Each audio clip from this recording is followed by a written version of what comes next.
자, 안녕하세요. 성경쌤입니다. 오늘은 오랜만에 양도소득세 얘기를 잠깐 좀 해보죠. 이게 뭐냐면 그 세법이 개정된 건 아니고요. 시행령을 최근에 개정하면서 양도소득세에서 조금 달라지는 경우들이 생겼어요. 그래서 몇 가지 말씀을 좀 드리고요. 뭐 양도를 계획하고 계시거나 할 때 양도소득세에 대해서 관심이 좀 있으신 분들은 조금 주의 깊게 들어주시면 좋을 것 같고요. 일단 첫 번째는 뭐냐면 그 다주택자 중에서 양도소득세 중과가 되는 경우가 있어요. 그런 경우에 이제 중과에서 배제되는 그 경우를 변경을 좀 시켜놨죠. 두 가지인데 하나는 양도소득세 중과 배제 기간을 좀 늘린 거 하나 하고요. 그 다음에 이제 기존에 지방 저가주택은 주택수에 산정을 안 했었는데 요거를 조금 범위를 확충해가지고요. 일정 기간 중에 취득한 소형 신축 주택이나 아니면 준공 후에 미분양 주택 같은 경우에는 요 주택수에 산입을 배제하는 걸로 요렇게 추가가 됐어요. 조금 자세하게 알아볼게요. 일단 먼저 다주택자 양도세 중과하는 게 있었죠. 요게 이제 조정 대상 지역 내에서 주택을 양도하게 되면 조정 대상 지역 내에 이주택자 같은 경우에는 기본 세율의 20%를 추가하게 되고요. 그다음에 3주택 이상자는 기본 세율의 30%를 추가하게 되는데 요 기본 세율은 요거를 의미하죠. 그러니까 양도소득세 세율이 기본적으로 요렇게 돼 있잖아요.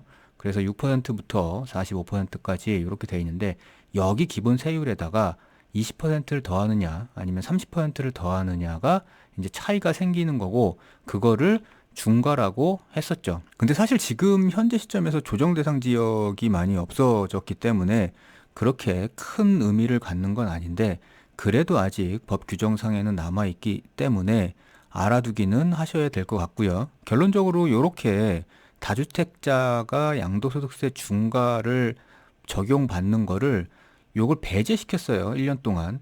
그게 이제 올해 5월 달까지였는데 요거를 한시적으로 1년 더 연장을 했죠. 그래서 2025년 5월 9일까지는 요 대상에 속하더라도 양도소득세 중과 적용에서는 배제가 된다는 거고요. 그 다음에 이제 또 하나는 다주택자를 판단할 때 주택수에 계산되지 않는 것들을 추가했어요. 그러니까 24년 1월 10일부터 그다음에 내년 25년 12월 31일까지 기간 중에 취득한 주택인데 어떤 주택이냐면 이런 거예요.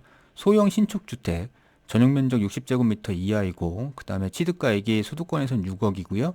그다음에 비수도권 지역에서는 3억 이하인 이 신축 주택을 대상은 아파트는 아니에요. 일반 주택을 얘기하는 거고요. 요런 신축 주택을 25년 12월 31일까지 취득한 경우에는 주택수에 포함을 시키지 않는다는 거고요. 또 하나는 미분양 주택이에요. 준공이 완료된 다음에 분양이 되지 않은 미분양 주택을 취득가액 6억 이하에서 취득하는 경우, 물론 이 경우도 수도권에서는 해당이 아니고요.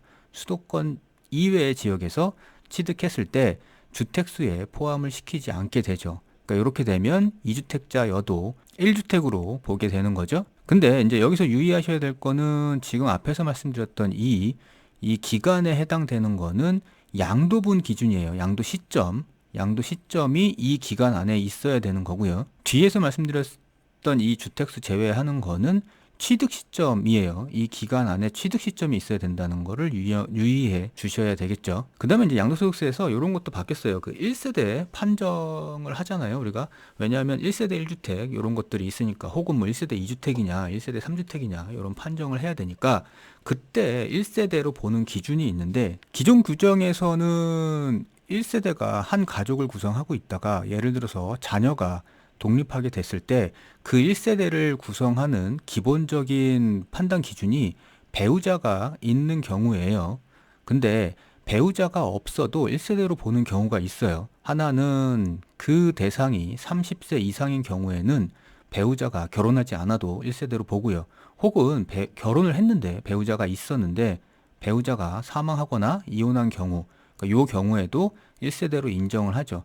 근데 이제 결혼을 하지 않았던 30세 미만인 경우에도 인정하는 경우가 있어요. 그게 기존에는 소유한 주택이나 토지를 관리를 하고 유지할 수 있는 능력이 있고, 그리고 독립된 생계를 계속 유지하고 있는 경우하고, 그리고 그렇더라도 소득이 기준 중위소득 40% 이상의 소득을 벌고 있는 요 두 가지 경우를 모두 다 만족하는 경우에는 30세 미만이어도 1세대로 인정을 하고요.